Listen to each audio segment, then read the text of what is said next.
ఏం పేరండి మీ పేరు? నా పేరు జయరత్నం అండి. ఏం చేస్తుంటారు? అడ్వకేట్ నేను, న్యాయవాదిని నేను. అడ్వకేట్. ఎట్లున్నాయి మరి వస్తుంటాయా మన కేసులు? ఈ రెగ్యులర్‌గా వస్తుంటాయి కదండీ. మంచిగానే నడుస్తుందా మరి? Profession super. మంచిగా. సో ఎట్లుంది ప్రభుత్వం ఎట్లుంది? గత ప్రభుత్వం బాగుందా? ఇప్పుడు బాగుందా? గత ప్రభుత్వంతోని పోల్చుకుంటే ఈ ప్రభుత్వం 200% బెటర్ ఉందండి. హ్మ్. ఎందుకు ఏ రకంగా? ప్రతి రంగంలో ఈ ప్రభుత్వమే బెటర్ ఉన్నది. హ్మ్. గత ప్రభుత్వం కన్నా ఈ ప్రభుత్వం బెటర్ ఉంది. ఇందిరమ్మ ఇల్లు ఏంది, ఉచిత విద్యుత్తు, ఉచిత విద్యుత్ అంటే జీరో బిల్ వస్తుంది. నాకు కూడా జీరో బిల్ అదే మాకు కొత్త బిల్లు. జీరో బిల్ వచ్చింది. హ్మ్. మా చెల్లెలకి ఇందిరమ్మ ఇల్లు వచ్చింది. వచ్చిందా? సన్న బియ్యం వస్తున్నది. హ్మ్. మన ఆడపడుచులకు ఫ్రీ బస్సు. హ్మ్. ఎక్కడి నుంచి ఎక్కడినైనా. నువ్వు తెలంగాణ రాష్ట్రంలో ఎక్కడి నుంచి ఎక్కడైనా తిరగొచ్చు, ఫ్రీ బస్సు. గత ప్రభుత్వంలో ఇందిరమ్మ వాళ్ళు డబుల్ బెడ్రూమ్ అని ఇచ్చారు. ఫ్రీ బస్ ఇచ్చి ఆడోళ్ళ కడలో కొట్లాట పెడుతున్నారు రేవంత్ రెడ్డి అంటారు. వాళ్ళు మాట్లాడతారమ్మా అవన్నీ. ప్రాక్టికల్ వేరు ఉంటుంది, మాటలు వేరు ఉంటాయి. అవునా కదా? ప్రాక్టికల్గా అట్లా కొట్టాట్లు ఏం లేవు. నేను కూడా బస్కి వెళ్తే ఒక్కొక్కసారి ప్రాక్టికల్ ఏముండదు. నేను కాంగ్రెస్ వ్యక్తిని కాదు, నేను న్యూట్రల్. కాంగ్రెస్కి ఎందుకు చెప్తున్నాం అంటే అభివృద్ధి చూసి చెప్తున్నాం అంతే. గత పాలనకి ఈ పాలనకి తేడా అదే ఉన్నది. ప్రతి ఒక్కరికి సంక్షేమ ఫలాలు అందినాయి, ఇంక్లూడింగ్ కేసీఆర్ కుటుంబంతో సహా. సన్న బియ్యంలో ప్లాస్టిక్ బియ్యం అంటారు, అందులో ఇంటిగ్రేట్స్ కలుస్తారండి. అందులో కలుపుతారు ఇంటిగ్రేట్స్, ఏమంటారు పోషక పదార్థాలు అందులో కలుపుతారు. అవి తేలుతాయి. అవి వాళ్ళు ప్లాస్టిక్ అంటున్నారు. అవి మంచి దొడ్డు బియ్యం ఉన్నప్పుడు కలుపుతుండే, అవే సన్న బియ్యం వచ్చినప్పుడు అవే కలుపుతున్నారు. అట్లా అన్నమాట. ఇప్పుడు ప్రతి ఒక్కరు సన్న బియ్యం తింటున్నారు. అంటే కేసీఆర్ మిషన్ భగీరథ అవన్నీ తీసుకొని వచ్చిండు, ఇప్పుడు ఇవన్నీ ఏం చేస్తుంది రేవంత్ రెడ్డి అని చెప్తున్నాడు. మిషన్ భగీరథ ఆయన స్టార్ట్ చేసింది కాదు, రాజశేఖర్ రెడ్డి స్టార్ట్ చేసింది. ఉచిత విద్యుత్ రాజశేఖర్ రెడ్డి స్టార్ట్ చేసింది. Fees reimbursement Rajasekhar Reddy start చేసింది. ప్రతిదీ రాజశేఖర్ రెడ్డి స్టార్ట్ చేసిందే, కాంగ్రెస్ ప్రభుత్వం స్టార్ట్ చేసిందే. ఇప్పుడు ఈయన వచ్చి నేనే చేసిన అనేసి అంటుండు. ఇదిగోండి నా జీరో బిల్. ఎప్పటి నుంచి వస్తుంది మీకు ఇది? ప్రభుత్వం వచ్చిన నుంచి జీరో బిల్ వచ్చింది నాకు. నా జీరో బిల్ అండి. కానీ నా బియ్యం కూడా చూపిస్తాను. ఇప్పుడు స్కూల్ పిల్లలకు కానీ కాలేజీ పిల్లలకు ప్రతి ఒక్కరికి బస్ సౌకర్యం జబర్దస్త్ ఉన్నది. ఇంతకుముందు ఫీజు బకాయిలు ఉంటుండే, ఇప్పుడు అట్లా ఏం లేదు. ఇంతకుముందు ప్రతి ఊర్లో కేసీఆర్ ఉన్నప్పుడు ఆయనకు ఒక్కటే లిక్కర్లో ఇన్కమ్ రావాలా, ప్రతి ఊర్లో బెల్ షాపులు ఉంటుండే. ఇప్పుడు మా ఊర్లో ఒక్క బెల్ షాప్ లేదు, ఒక్క బెల్ షాప్ కూడా లేదు మా ఊర్లో. ఇప్పుడు కేసీఆర్ ఉన్నప్పుడు గల్లీకి ఒక బెల్ షాప్ ఉంటుండే. స్వచ్ఛందంగా మా ఊర్లో అమ్మేటోళ్ళు అమ్మస్తలేరు. ఇప్పుడు మొత్తం బెల్ షాప్ కూడా తీసేసారు మా ఊర్లో. అంత బాగుంది కాంగ్రెస్ పాలనలో. సో మీరు అడ్వకేట్ అంటున్నారు కాబట్టి నేను అడుగుతున్నాను, ఈ సిట్ విచారణకి సంబంధించి ఎట్లా చూస్తున్నారు? తెలంగాణ జాతిపిత కేసీఆర్ అంటారు. ఆయన జాతిపిత కాదండి. ఇన్ ద సెన్స్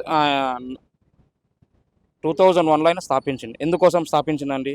తెలంగాణ రాష్ట్ర సమితి పార్టీ కేవలం ఆయన ఒక మినిస్ట్రీ అన్నందుకే స్థాపించింది ఆయన. నిజం మాట్లాడుకుందాం.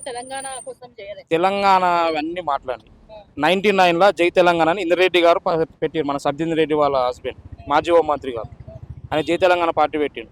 2001లో ఈయన కేవలం మినిస్ట్రీ అన్నందుకు డిప్యూటీ స్పీకర్ ఇస్తే అందులో ఇన్కమ్ ఉండదని చెప్పి ఆయన స్థాపించిండు తెలంగాణ రాష్ట్ర సమితి అని.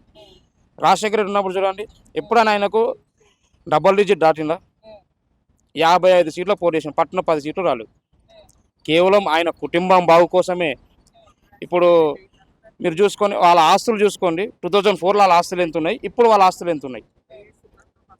కాంగ్రెస్ ప్రభుత్వంలో దోచుకునే ఉండదు, మొత్తం అందరు పంచకమే ఉంటుంది. కేసీఆర్ పాలనలో మొత్తం దోచుకోవాలి, జేబులు నింపుకోవాలి అంతే. నిజం, వాస్తవంకి నిజం కూడా తేడా ఉంటుందండి. వాస్తవంగా సూర్యుడు తూర్పు ఉదయించి పరమలు అస్తమిస్తాడు, అవునా కదా? ఇది వాస్తవం. దాని నిజం ఏంది? సూర్యుడు ఆన్నే ఉంటాడు, అవునా? ఇక్కడ రాడు, ఆన్నే ఉంటాడు సూర్యుడు, అది నిజం.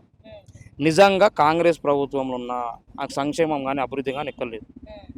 మీరు ప్రతిదీ చూసుకొని ప్రాజెక్టులు కానీ, ఆయన లేక ఒక్కటి కట్టిండు, మేడిగడ్డ ప్రాజెక్టు, అన్న 3 పిల్లలు పోయింది.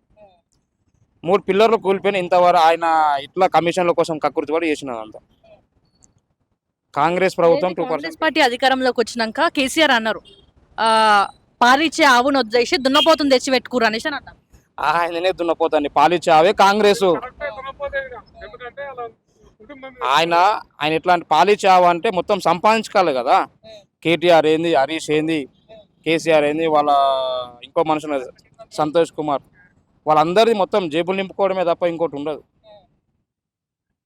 ఎట్లా ఎట్లా చూస్తున్నారు ఇప్పుడు? ఏమేం కావాలనుకుంటున్నారు? గ్రామంలో ఏం సమస్యలు ఉన్నాయి? మీకు ఏం కావాలనుకుంటున్నారు? ఇప్పుడు క్యాండిడేట్ పరంగా చూస్తే ఇప్పుడు గ్రామం విషయం మాట్లాడుతారు. క్యాండిడేట్ పరంగా కాంగ్రెస్, టీఆర్ఎస్, బీజేపీ ముగ్గురున్నారండి. మా దగ్గర 2 వార్డులు ఉన్నాయి. ఈ అవతల ఇద్దరు ఇండిపెండెంట్ ఉన్నారు. 9th వార్డును మాట్లాడుతున్నాను. నా ఓటు 9th వార్డు ఉంది కాబట్టి. వ్యక్తిగతంగా చూస్తే కాంగ్రెస్ క్యాండిడేట్ బాగున్నాడు.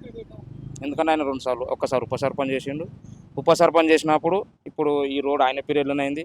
ఇంతకుముందు 12 ఫీట్ రోడ్ ఉండే, ఒకసారి రోడ్ చూపించండి.